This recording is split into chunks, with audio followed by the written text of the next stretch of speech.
Bonjour tout le monde. Dans cette nouvelle vidéo, on va voir le critère de route, comment calculer le critère de route et comment trouver la marge de phase d'un système ou bien comment régler la marge de phase d'un système pour avoir 45 degrés en marge de phase, d'accord, avec une valeur de gain statique K qu'on doit trouver, d'accord. Donc on considère un système de fonction de transfert en boucle ouverte G de P est égal à K sur P plus 1 à la puissance 3 avec K supérieur à 0. Donc, qu'est-ce qu'on doit faire pour ce système-là? On doit déterminer à l'aide du critère de route les conditions de stabilité de ce système en boucle fermée, donc la régulation à retour unitaire bien sûr, et calculer la valeur de K, du gain statique K, qui assure au système une marge de phase delta phi est égale à 45 degrés. Donc comment je dois faire? Donc d'abord, je calcule la fonction de transfert en boucle fermée que je vais nommer H de P, d'accord, est égal à quoi? C'est G de P, donc c'est G de P sur 1 plus G de P, d'accord. Ça va être égal à quoi? C'est K, après calcul, je vais avoir K sur 1 plus P à la puissance 3 plus K. Donc, comme dénominateur, donc D de P, donc toujours pour route, je prends le dénominateur de la fonction de transfert en boucle fermée. Donc ça va être égal à 1 plus P à la puissance 3 plus K, ce qui va être égal à P à la puissance 3 plus 3P à la puissance carrée plus 3P plus 1 plus K. Donc ça est égal à ça, d'accord? Donc maintenant je vais établir ce qu'on appelle la table de route. Donc je vais avoir le plus haut degré c'est 3. Donc je commence par les impairs. Donc je vais avoir ici 1, 3. D'accord? Donc ici j'ai 1, ici j'ai 3. Et j'ai 0 après. D'accord? J'ai rien. Donc je termine par les puissances paires. Donc ici j'ai 3. Et ici j'ai 1 plus K.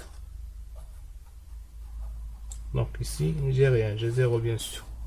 Donc, qu'est-ce que je fais? Donc, toujours, je commence par ça. Ça fois ça, moins ça fois ça, divisé par ça.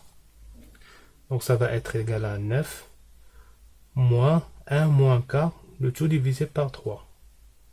Donc, 9 moins 1 moins K, le tout divisé par 3. Et ici, je vais avoir 3 fois 0, moins 0, ça fait 0. Donc, je refais la table ici. Donc je vais avoir 1, 3, donc ici bien sûr c'est 0. Donc ici j'ai 3, 1 plus K. Donc après calcul c'est 8 moins K sur 3. Ici j'ai 0. Et je reprends le calcul pour terminer, d'accord? Ici j'ai 8 moins K fois, sur 3 multiplié par 1 plus K, moins 0, le tout divisé par 8 moins K sur 3. Donc ça va donner 1 plus K. Ici c'est 0 bien sûr. Et la dernière ligne, ça va commencer par 0 moins 0, ça fait 0. Donc je termine. Comme je trouve 0 ici, je termine. Donc bien sûr ici, on a K, il est supérieur à 0. Donc on doit chercher les changements de signe. Donc ici on a plus, plus. K est positif, donc cela est positif. Donc la seule chose qu'on doit vérifier, c'est ce terme-là.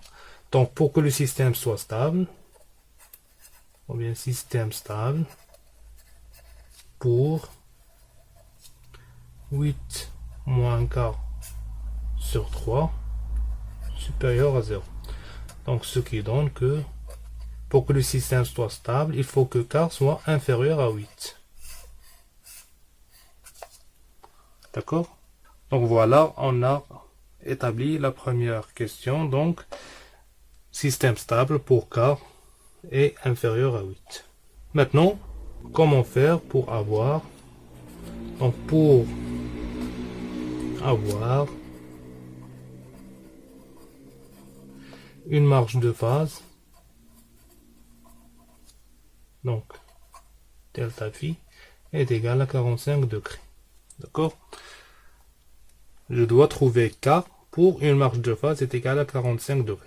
D'accord? 45 degrés représente la marge de phase idéale pour un système donné.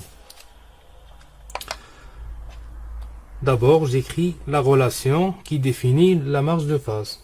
Donc, delta phi est égal à pi. Donc, c'est une relation à retenir. Plus phi, donc la phase, de oméga C0. D'accord? Delta phi doit être égal à 45 degrés. Donc, 45 c'est en degrés. En radians, c'est pi sur 4. Donc, ça c'est en radians. Ça c'est en degrés.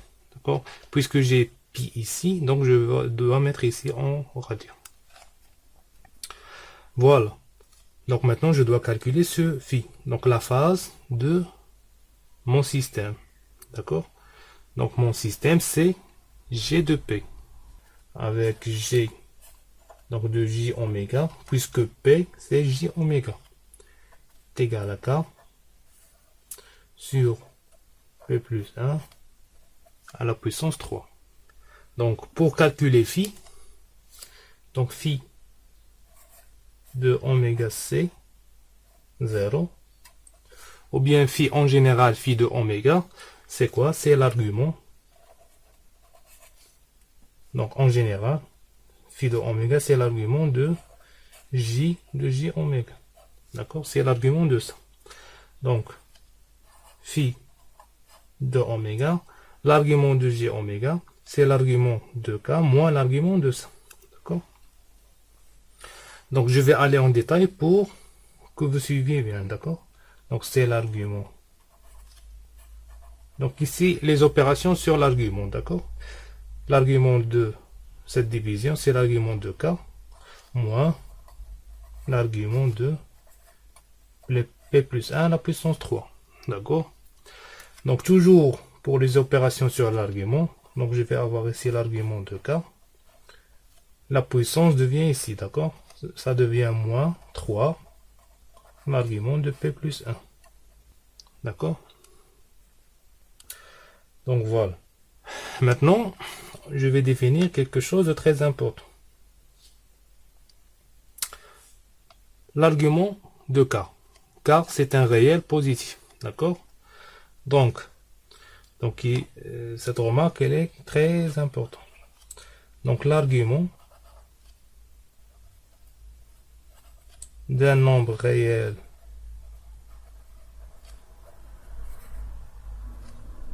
positif